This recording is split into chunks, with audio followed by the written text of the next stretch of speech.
In 6 short months, we'll be celebrating Christmas. A couple years ago, in July, I went to a store, and I just cannot remember the name of it, and they had everything Christmas set out. Which reminds me of one of my favorite Christmas songs. So we're going to celebrate Christmas in July today. The lyrics to that song are very familiar to you and ask 2 questions. They're related to what we heard in the gospel today. The first question is, do you see what I see? And do you hear what I hear? Do you remember that song? So I invite you today, as part of your homework, to listen to that song.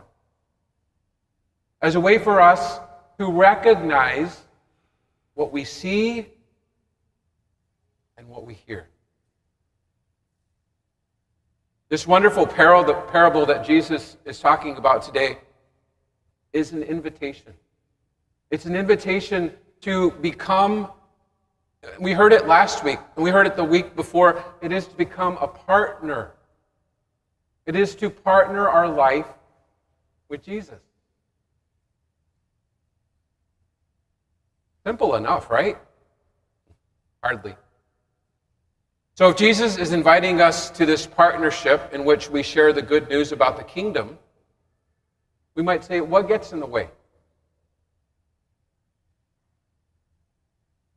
Could I suggest 2 things that get in the way? The first is when we listen to words of discouragement.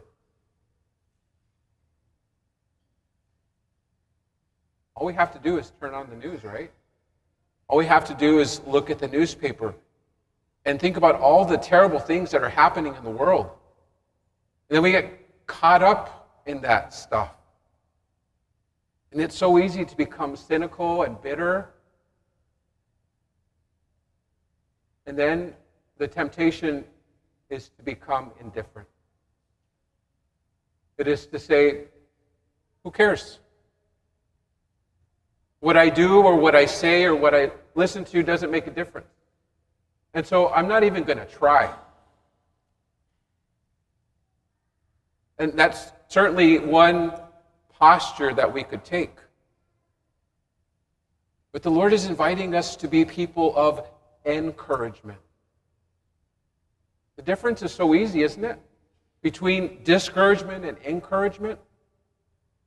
The Lord is inviting us to be people of courage and to affirm and encourage one another on this journey of faith.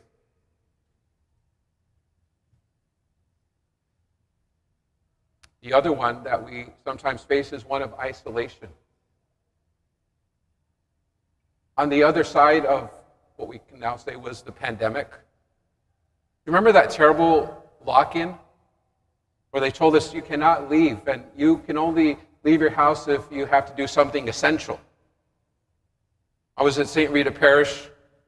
It was an eerie scene to go downtown Chicago and not to see a single person in what is usually one of the most bustling cities in the United States. We've all experienced that, didn't we? This great isolation where we longed to be in communion with each other. We couldn't even come to church. We couldn't receive communion. I can't tell you how often people said, Father, I hunger to receive communion because I haven't had it in such a long time. I took a group of pilgrims to the Holy Land last fall, and they were able to receive the precious blood for the first time in over 2 years. Something that we used to take for granted. So indifference and isolation are 2 things that we struggle with. And we bring them to God. We ask God to help us so that we can help others. Today, the focus is not so much on the soil, but on the sower. It is God who is extravagant in sowing the seed.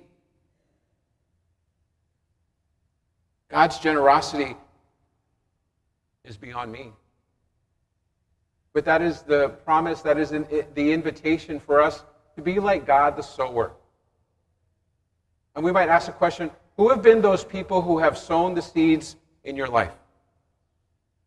I think I might have shared with you that my grandmother, for me, was the prophet in my young life. I was 7 years old when she planted that seed of vocation in my life. And she said to me, maybe one day you'll grow up and be a priest. Ta-da. She died when I was 13. She didn't realize that dream. But I wonder, had she not said that, would I be standing here before you today? Don't know. But what I do know is that, like my grandmother, grandparents, godparents, parents, those of you who are here today, you have a potential, wonderful opportunity to plant those same kind of seeds in the life of your children. And friends, if we're not the ones who are planting those seeds, someone else is going to do it for us. Yes or yes. And they may not be the seeds or the virtues that we agree with. And so we have the opportunity to plant seeds of generosity, of kindness, of consideration, of concern. In just a little while after we receive Holy Communion, someone from our faith formation program will ask you to consider the opportunity to share in the life of our parish by being a catechist, an instructional aide, a hall monitor. And again, if we're not the ones who are helping, who's going to do it? And I know we're all busy, aren't we? Before Mass, I was talking to a parent whose son has kind of left the faith. And I said, have you figured out what his hesitation is? And he says, some of it is time. You know, there's so many distractions that are demanding on us, aren't they? From the time that we wake up to the time that we go to sleep, it's how am I going to manage my time? When I sit in front of my computer screen and have breakfast, I get to choose what I'm going to watch. And guess where I go? YouTube. And it's so fun because you get to scroll and scroll. Oh my gosh, I've already wasted 20 minutes. We're all guilty of it, aren't we? And those things aren't bad, but what we have to do is we have to say, what is God asking of us? There's so much that we want from God. And there's a place in our heart, St. Augustine says, that our hearts are made for God. And our hearts are restless until they rest in God.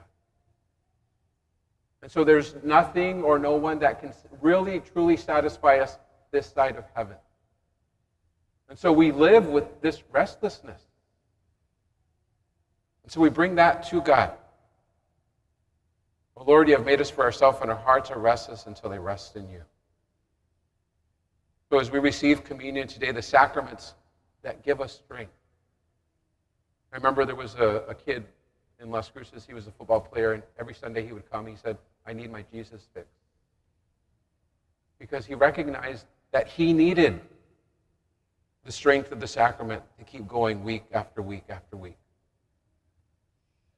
And so this week, I would ask us to consider that person or those persons who were instrumental in your life, who planted seeds of faith, of hope, of generosity. And also then, whose lives are you affecting? What seeds are you planting in the life of your children and grandchildren and godchildren? And let us pray that we continue to share the good news of Jesus Christ.